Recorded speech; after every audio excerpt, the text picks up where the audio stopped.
Hi friends, welcome to our YouTube channel. Today our topic is Indian history. Indian history lo modern history గురించి discussion చేద్దాం. And Indian history is very important for the competitive exams. First భారతదేశానికి ఐరోపా వర్తకుల రాక ఏ విధంగా జరిగిందనే విషయం తెలుసుకుందాము. ఫస్ట్ ఐరోపా వర్తకుల రాకలో పోర్చుగీస్ వారు భారతదేశానికి మొట్టమొదటిగా వచ్చారు. పోర్చుగీస్ నావికుడైన వాస్కోడి గామా భారతదేశానికి సముద్ర మార్గాన్ని కనుక్కొని 17 మే 1498 క్యాలికట్ చేరుకున్నాడు.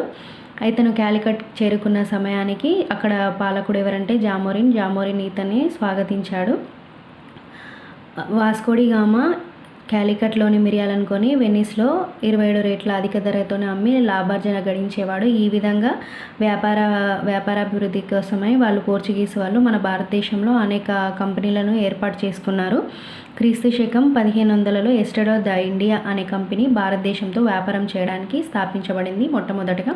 అంతేకాకుండా వీరు భారతదేశంలో అనేక స్థావరాలను ఏర్పాటు చేసుకున్నారు. ఒకటి కేరళ తీరంలో క్యాలికట్, ఇది వీరి యొక్క తొలి పోర్చుగీస్ స్థావరం. 2 కొంకన్ తీరంలో గోవా, మహారాష్ట్రలో బొంబాయి సాల్సెట్టి బేసిన్, గుజరాత్లో సూరత్, భావనగర్, డయ్యూ డామన్, బెంగాల్లో హుగ్లీ, చిట్టగాంగ్, సత్గవ్, తమిళనాడులో శాంతం, మద్రాస్.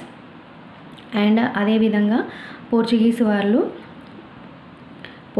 వారు భారతదేశంలో గవర్నర్ వ్యవస్థను కూడా ఏర్పాటు చేశారు. 1504లో వీరు గవర్నర్ వ్యవస్థను ఏర్పాటు చేస్తే ఫ్రాన్సిస్ డికోడి అల్మిడా ఇతను తొలి పోర్చుగీస్ గవర్నరు.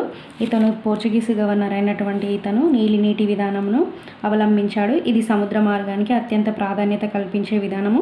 ఇతను గుజరాత్, ఈజిప్ట్ మరియు టర్కీ సుల్తాన్లతో కూడా యుద్ధాలు చేశాడు. ఫ్రెండ్స్, ఇది షార్ట్ నోట్స్ అండి, మీకు మీ ప్రిపరేషన్లో చాలా బాగా ఉపయోగపడుతుంది ఈ నోట్స్ అనేది.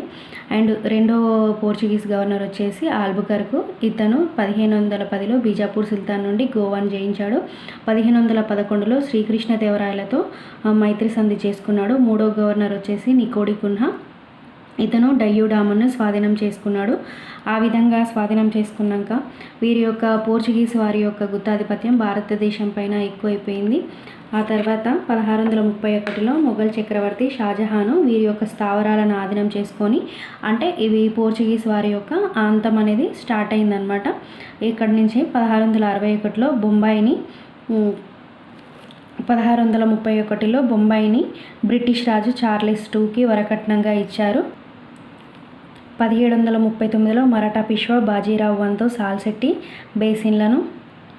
సాల్సెట్టి బేసిన్లను ఆక్రమించాడు. ఈ విధంగా ఆంగ్లేయులు 17వ శతాబ్దంలో అనేక నౌకా యుద్ధాల్లో పోర్చుగీస్ వారిని ఓడించి వారి స్థావరాలను స్వాధీనం చేసుకున్నారు. అయితే అనేక అనైతిక వ్యాపార పద్ధతులు కూడా ఒక కారణంగా భావించవచ్చు వీరి ఆధిపత్యం అంతం కావడానికి. ఫిరంగీలు అనబడే సముద్రపు దొంగలతో చేతులు కలిపి వ్యాపార నౌకలను వీరు కొల్లగొట్టారు. భారతదేశంలో ఒక్కొక్కటిగా తమ వ్యాపార స్థావరాలను కోల్పోయిన పోర్చుగీస్ వారు చివరకు గోవా, డయ్యూ మరియు డామన్ మినహా అన్ని స్థావరాలను కోల్పోయారు. ఈ 3 స్థావరాలు 1961 వరకు పోర్చుగీస్ ఆధీనంలోనే ఉండేవి. ఈ స్థావరాలను భారతదేశంలో విలీనం చేయడానికి నెహ్రూ నాయకత్వంలోని భారత ప్రభుత్వం చేసిన ప్రయత్నాలు ఫలించలేదు. చివరకు 1961లో భారత ప్రభుత్వం ఆపరేషన్ విజయ్ అనే పేరుతో సైనిక చర్యను చేపట్టి పోర్చుగీస్ వారిని గోవా, డయ్యూ మరియు డామన్ల నుండి తరిమివేయడం జరిగింది. ఇక్కడ భారత ప్రభుత్వం చేపట్టిన ఆపరేషన్ విజయ్ అనే సైనిక చర్య అనేది చాలా ఇంపార్టెంట్. ఈ విధంగానే గోవా మరియు డయ్యూ డామన్లను భారతదేశంలో విలీనం చేయడం జరిగింది. అయితే పోర్చుగీస్ వారు ఉన్నప్పుడు 17వ శతాబ్దంలో వీరు అనేక పంటలను ప్రవేశపెట్టారు. లైక్ పొగాకు, మొక్కజొన్న లాంటి పంటలను ప్రవేశపెట్టారు. వీరు 16వ శతాబ్దంలో ముద్రణ యంత్రాన్ని పరిచయం చేశారు. అండ్ అంతేకాకుండా గోవాలో తొలి ప్రింటింగ్ ప్రెస్ని ఏర్పాటు చేశారు. అయితే భారతదేశంలో క్రైస్తవ మతం బలంగా ఉండడానికి పోర్చుగీస్ వారి కారకులు. వ్యాపారంతో పాటుగా వీరు క్రైస్తవ మతానికి ప్రచారానికి కూడా ప్రాధాన్యత కల్పించారు. 16వ శతాబ్దంలో భారతదేశానికి వచ్చిన పోర్చుగీసు క్రైస్తవ ప్రచారకుడైన సెయింట్ ఫ్రాన్సిస్ జేవియర్ గోవా మరియు తమిళనాడు తీరంలో 7 లక్షల మంది మత్స్యకారులను క్యాథలిక్ మతంలోకి మార్చాడు. ఈ మతాచార్యుడి యొక్క భద్రపరిచిన పార్థివ దేహం గోవాలోని బామ్ జీసస్ బాసిలికా అనే చర్చిలో నేటికి దర్శనమిస్తుంది. పోర్చుగీస్ వారు నిర్మించిన ఈ చర్చిని యునెస్కో ప్రపంచ వారసత్వ కట్టడంగా గుర్తించింది. ఈ విధంగా పోర్చుగీస్ వారి ఆధిపత్యం అంతమైపోయిన తర్వాత నెక్స్ట్ ఎవరు వచ్చారంటే భారతదేశానికి డచ్ వారు వచ్చారు. వీరిని హాలాండ్ లేదా నెదర్లాండ్ దేశస్తులు అంటారు.